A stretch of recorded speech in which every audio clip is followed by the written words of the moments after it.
आज मिलनाचे भाग 35. दुसऱ्या दिवशी पार्टी हॉलमध्ये सगळे फॅमिली मेंबर आणि गेस्ट पोहोचले होते. सगळेजण बट्टी पर्सनचा वेट करत होते. तेवढ्या समोरून ब्लॅक सूट आणि व्हाईट शर्टमध्ये मानस ग्रीन कलरच्या साडीमध्ये असलेल्या माधुरीचा हात पकडून येताना दिसला. मानस एखाद्या हिरोपेक्षा कमी दिसत नव्हता, तर माधुरी सुद्धा बिना मेकअप चंद्राच्या चांदणीसारखी दिसत होती. उमेश सलोनीला घेऊन उभा होता.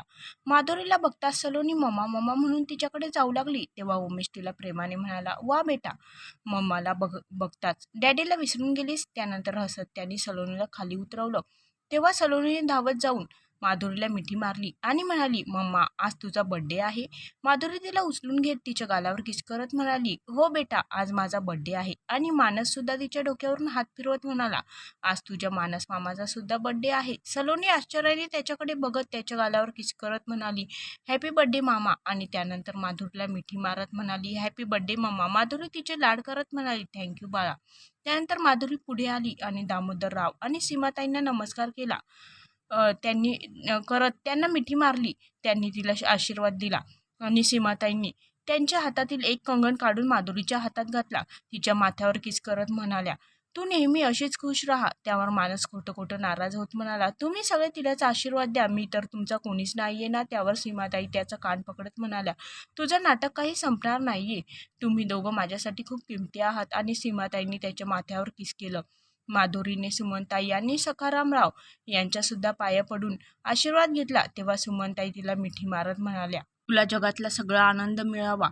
तुझ्या रूपाने देवाने आम्हाला आमची मुलगी परत दिली आहे. तुझ्यावर कधीच कोणतं संकट येऊ नये. आणि त्यांनी माधुरीच्या गळ्यामध्ये एक सोन्याची चैन घातली, ज्यामध्ये माता राणीचं लॅकेट बनवण्यात आलं होतं. त्यावर माधुरी म्हणाली, आई तू तर मला सलोनीसारखं सुंदर गिफ्ट दिलं आहे. तिच्यासमोर माझ्यासाठी जगातले सगळे आनंद फिके आहेत. तर मग या गिफ्टची काय गरज होती? आई मी हे घेऊ शकत नाही, मला तर फक्त सलोनी पाहिजे. आणि ती गळ्यातली चैन काढून लागली. तेव्हा सुमनताईंनी तिला थांबवलं आणि म्हणाल्या, एकदा दिलेलं गिफ्ट कधीच परत घेतलं जात नाही.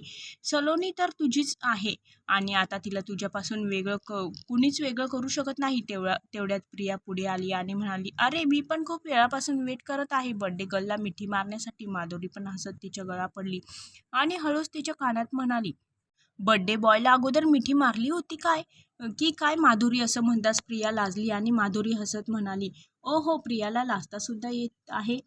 त्यानंतर ती प्रियाला घेऊन सुमनताईकडे गेली आणि म्हणाली, आई मला माझ्या वाढदिवसाला आणखी एक गिफ्ट पाहिजे. हा बोल ना बाळा, तुला काय पाहिजे? सुमनताई म्हणाल्या, माझ्या प्रियाला माझी वहिनी बनव. माधुरी म्हणाली, आम्ही तर अगोदरपासूनच तयार आहोत, पण हे दोघे स्वतःच आमच्यासमोर तुझं आणखी एकदा लग्न करायची अट ठेवत आहेत. सीमाताई म्हणाल्या. त्यावर मानस सीमाताईंचा हात पकडत म्हणाला, ती सुद्धा अट लागू आहे. मानस असं का करत आहेस? माझ्यामुळे तुमच्या दोघांचं आयुष्य सुद्धा थांबलं आहे. माधुरी म्हणाली. मानस मुद्दा बदलत म्हणाला, बरं हे सगळं सोड.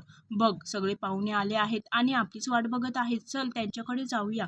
तर तेवढ्या समोरून अनुराधा आणि अनिल दोघेजण आले. माधुरीला बघताच अनिल म्हणाला, हे सुपरफास्ट तू मला विसरलीस तर नाहीस ना? सगळेजण त्यांच्याकडे बघू लागले. माधुरी आणि मानसने पुढे येऊन अनुराधांना नमस्कार केला. अनिल मानसला मिठी मारत म्हणाला, हॅपी बर्थडे मानस. आणि माधुरीकडे बघत म्हणाला, हॅपी बर्थडे सुपरफास्ट माधुरी. नाही नाही शालिनी. यावर सगळेजण हसू लागले. त्यावर माधुरी डोळे मोठे करून त्याच्याकडे बघत म्हणाली, सर. अनिल लगेच म्हणाला, ओ सॉरी, नो पर्सनल गोष्टी. त्यावर माधुरी हसली आणि हळूच माधुरीच्या कानात म्हणाला, तुझा तो सुपरफास्ट मिस्टरियस हस्बंड उमेश कुठे आहे? कुठे दिसत नाहीये. तुमच्या दोघांचं पॅचअप झालं की नाही, की अजून तू त्याची बँडच वाजवत आहेस? म्हणत तो हसला. तेव्हा माधुरी गप्प बसली. तेवढ्या समोरून उमेश आला आणि अनिलला मिठी मारली. Welcome Anil, welcome. आणि आता तू तुझी कंपनी सांभाळ आणि मला सुट्टी दे, उमेश म्हणाला. त्यावर अनिल हळूच हसत म्हणाला, म्हणजे तू तुझ्या समवन स्पेशलला सांभाळू शकशील हो ना? त्यावर उमेश उदास होत म्हणाला, माहीत नाही अनिल, अजूनपर्यंत तर ती काहीच बोलली नाही. इट्स ओके उमेश, सगळं काही ठीक होईल, तू असं हार मानू नकोस, अनिल म्हणाला. इकडे माधुरी सारखं गेटकडे बघत होती. तेव्हा प्रियाने तिला विचारलं, माधुरी कुणी खास व्यक्ती येणार आहे का? हो, ते मी नीताला बोलवलं होतं, पण ती अजून आली नाही. नीताचं नाव ऐकून प्रिया चिडली. जेव्हापासून तिला समजलं होतं की तिच्याशिवाय माधुरीची आणखी एक बेस्ट फ्रेंड आहे नीता, तेव्हापासून ती नीतावर जळत होती. ती एकदम लहान मुलासारखं माधुरीवर तिचा हक्क गाजवत होती. तेवढ्या समोरून नीता येताना दिसली. माधुरी दिसताच नीता तिच्याजवळ आली आणि म्हणाली, हॅपी बर्थडे शालिनी. आणि तिला मिठी मारली. माधुरी पण तिला बघून खूप खुश झाली.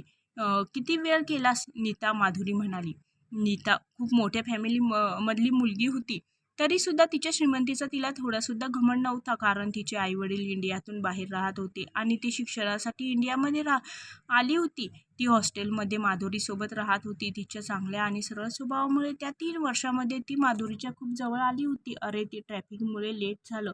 बरं हे सांग, आपली प्रिन्सेस सलोनी बेबी कुठे आहे?" नीता म्हणाली. तेवढ्यात सलोनी धावत तिच्याजवळ आली आणि नीता मावशी म्हणत सलोनीने तिला मिठी मारली. नीता तिला उचलून घेत म्हणाली, "हाय प्रिन्सेस, कशी आहेस?" सलोनी तिच्या गालावर किस करत म्हणाली, "मावशी, मी बिलकुल ठीक आहे. तू कशी आहेस?" इकडे प्रिया खूप वेळापासून नीताला सलोनीसोबत आणि माधुरीसोबत मिळून मिसळून बोलताना बघत होती. ती माधुरीजवळ एक नाराजीच्या स्वरात म्हणाली, "माधुरी, हे सगळं काय आहे? मी तुझी बेस्ट फ्रेंड आहे, तरीसुद्धा तू मला सलोनीची आंटी बनवलं आणि माहीत नाही ही कोण आहे तिला, म्हणजे सलोनीची मावशी बनवलं. पण तुझी बेस्ट फ्रेंड तर मी आहे ना. It's not fair Madhuri," Priya म्हणाली आणि तोंड फुगवून बसली. मानस पण तोपर्यंत तिथे आला होता. माधुरी गुपचूप प्रियाचं बोलणं ऐकून हसत होती. "तू तर प्रिया आहेस ना, शालिनीची बेस्ट फ्रेंड, आणि तू मानस आहेस. I am right?" नीता म्हणाली. "येस, आय एम मानस." मानस म्हणाला आणि हात मिळवणी करण्यासाठी पुढे आला. नीता त्याला हँडशेक करत म्हणाली, "wow Shalini, your brother is looking so hot यार.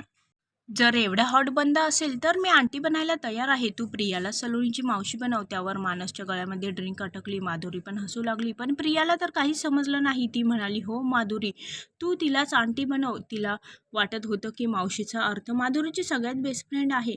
त्यावर मानस स्वतःच्या डोक्यात मारत म्हणाला, "मूर्ख मुली, तुझं काहीच होऊ शकत नाही." माधुरी पण प्रियाच्या डोक्यात टपली मारत म्हणाली, "प्रिया, बोलण्याच्या अगोदर काहीतरी विचार करत जा की तू काय बोलत आहेस." काहीच न समजल्यामुळे प्रिया माधुरी आणि नीताकडे हसत बघत होती. त्यानंतर मानसला रागाने स्वतःकडे बघताना ती लगेच म्हणाली, "मी काही चुकीचं बोलले का?" त्यावर माधुरी हसत म्हणाली, "प्रिया, तुला आता सलोनीची मामी बनायचं नाहीये का? म्हणजे तू तिची मावशी बनायला तयार आहेस ना?" माधुरी असं म्हणताच प्रियाच्या डोक्यात प्रकाश पडला आणि तिला समजलं की तिने काय मिस्टेक केली आहे. ती पटकन मानसचा हात धरत म्हणाली, "नाही नाही, मी सलोनीची आंटीच ठीक आहे." तिने पटकन असं म्हटल्यामुळे सगळेजण हसू लागले. थोड्या वेळानंतर केक कटिंगचा प्रोग्राम सुरू झाला. मानस आणि माधुरीने केक कापल्यानंतर एकमेकांना केक खाऊ घातला आणि एकमेकांच्या चेहऱ्यावर केक लावत एकमेकांना मिठी मारली. मानसच्या डोळ्यामध्ये पाणी आलं होतं. माधुरीने त्याचे डोळे पुसले. मानसने तिचा हात धरला आणि म्हणाला, "आता यापुढे कधीच मला एकट्याला बर्थडे सेलिब्रेट करायला सांगू नकोस." माधुरी पण खूप प्रेमाने त्याच्या डोक्यावर हात फिरवत म्हणाली, "कधीच नाही." आज पहिल्यांदाच मानसने त्याच्या बहिणीसोबत त्याचा बर्थडे सेलिब्रेट केला होता. त्याचा तो आनंद बघून सगळ्यांना माधुरीबद्दल त्याचं असलेलं प्रेम दिसत होतं. अगोदरसुद्धा मानसच्या मनात माधुरीबद्दल खूप सारं प्रेम होतं, तिची काळजी होती. पण त्यावेळेस त्याच्या नजरेत ती फक्त त्याची मैत्रीण होती. पण आता ती त्याच्यासमोर त्याची जुळी बहीण होती. खरंच म्हणतात ना, जर आई आणि मुलाच्या निस्वार्थ नात्यानंतर या जगात सगळ्यात खरं आणि निस्वार्थ नातं कोणतं असेल तर ते बहीण आणि भावाचं असतं, ज्यामध्ये एकमेकांसाठी खूप सारं प्रेम, काळजी आणि जबाबदारी सगळं काही असतं. थोड्या वेळानंतर डान्स वगैरे केल्यावर सगळेजण हॉलमध्ये एकत्रित जमा झाले. तेवढ्यात उमेश एक फाईल घेऊन माधुरीच्या समोर आला आणि तिला ती फाईल देत म्हणाला, "माधुरी, हे माझ्याकडून तुझ्या बर्थडेचं गिफ्ट आहे." माधुरी ती फाईल बघून घाबरली. माहीत नाही यामध्ये काय आहे.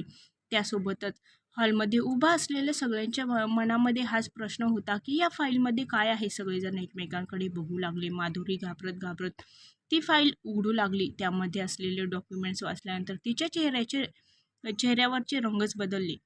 तिने अविश्वासू नजरेने उमेशकडे बघितलं आणि थरथरत्या आवाजात म्हणाली, "हे हे खरं आहे का?"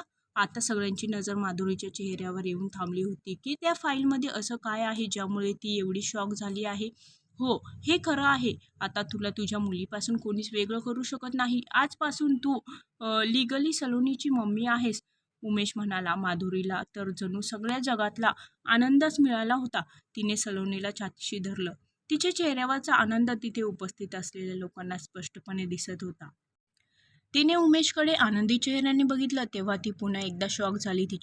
तिच्यासोबतच तिथे उभा असलेले सगळे लोक उमेशला अशा प्रकारे बघून आश्चर्यचकित झाले होते. उमेश माधुरीच्या समोर गुडघ्यावर खाली बसला होता. "माधुरी, मला माहीत आहे की मी तुझं खूप मन दुखवलं आहे. माझ्यामुळे तुला खूप दुःख सहन करावं लागलं आहे. मी तर तुझ्या त्या दुःखाबद्दल विचारसुद्धा करू शकत नाही ज्यामधून तू गेली आहेस. मला माहीत आहे आणि मी हे मान्यसुद्धा करतो की माझ्या या चुकीला कोणतीच माफी नाही आहे, कारण मी जे काही केलं होतं ती चूक नाही तर पाप होतं. मी माझ्या प्रेमावर विश्वास न ठेवता रिया आणि राहुलसारख्या लोकांच्या बोलण्यावर लक्ष दिलं आणि त्यांच्यावर विश्वास ठेवला. माझं स्वतःचं मन सुद्धा मला समजावत होतं की ते लोक चुकीचं बोलत आहेत, तरीसुद्धा मी माझ्या मनाचं ऐकलं नाही. फक्त डोक्यामध्ये त्या लोकांनी जी काही घाण भरली होती तेच सत्य आहे हे मानलं आणि तुझ्या चारित्र्यावर बोट ठेवलं. माधुरी, मला माहीत आहे की त्या सगळ्या गोष्टी विसरून जाणं एवढं सोपं नाही आहे, तरीसुद्धा मी तुला एकदा शेवटची रिक्वेस्ट करतो. तू फक्त एकदा मला माफ कर. सलोनीसोबतच तिच्या डॅडीला सुद्धा अडॉप्ट कर प्लीज, म्हणत एका हातात रेड रोज घेऊन तो हात पुढे केला आणि एका हाताने त्याने स्वतःचा कान पकडला. तिथे उपस्थित असलेले सर्व फॅमिली मेंबर्स माधुरीकडे बघू लागले की आता ती काय निर्णय घेते आणि ऑफिसचे लोकसुद्धा हे बघून शॉक झाले होते की हे सगळं काय होत आहे. त्यांचा CEO एका मामूली एम्प्लॉईच्या समोर गुडघ्यावर बसून कान पकडून तिची माफी मागत आहे. माधुरीच्या डोळ्यांमधून अश्रू वाहू लागले. सलोनी पण कधी तिच्या मम्मीकडे तर कधी डॅडीकडे बघत होती. माधुरी पुढे आली, उमेशला उठवलं आणि सलोनीला त्याच्याकडे देऊन सीमाताईंच्या जवळ आली आणि म्हणाली, आई मी पुन्हा एकदा लग्न करायला तयार आहे. तिचं हे बोलणं ऐकून सीमाताईसोबतच पूर्ण परिवार खुश झाला, पण उमेशला काही समजलं नाही. त्याला तर फक्त एवढंच समजलं की माधुरीला पुन्हा एकदा लग्न करायचं आहे, म्हणजे तिने मला माफ केला नाही आणि आता कायमचं माझ्यापासून दूर जात आहे. हा विचार करतात त्याचा चेहरा पांढरा पडला. त्याला काही समजत नव्हतं की आता काय करावं. त्यांनी पटकन सलोनीला त्याच्या आईकडे दिलं आणि माधुरीचा हात पकडला आणि तिला घेऊन बाहेर जाऊ लागला. माधुरी म्हणत होती की उमेशजी थांबा, माझा हात सोडा, असं मला कुठे घेऊन जात आहात, सगळेजण आपल्याकडेच बघत आहेत. पण उमेशला या सगळ्या गोष्टीचं काहीच घेणं देणं नव्हतं. त्याच्या कानात तर फक्त माधुरी पुन्हा एकदा लग्न करणार आहे हीच गोष्ट घुमत होती. तो रागात म्हणाला, करू दे ज्याला जे करायचं आहे ते, मला तर काहीच फरक पडत नाही. तू गुपचूप माझ्यासोबत चल. आणि त्याने मागे वळून माधुरीला उचलून घेतलं आणि हॉटेलच्या टेरेसकडे वळाला. तो जाताच मानस आणि प्रिया हसू लागले आणि म्हणाले, उमेशभाईने पूर्ण गोष्ट ऐकली नाही. आता तर देवच त्याला माधुरीपासून वाचवेल.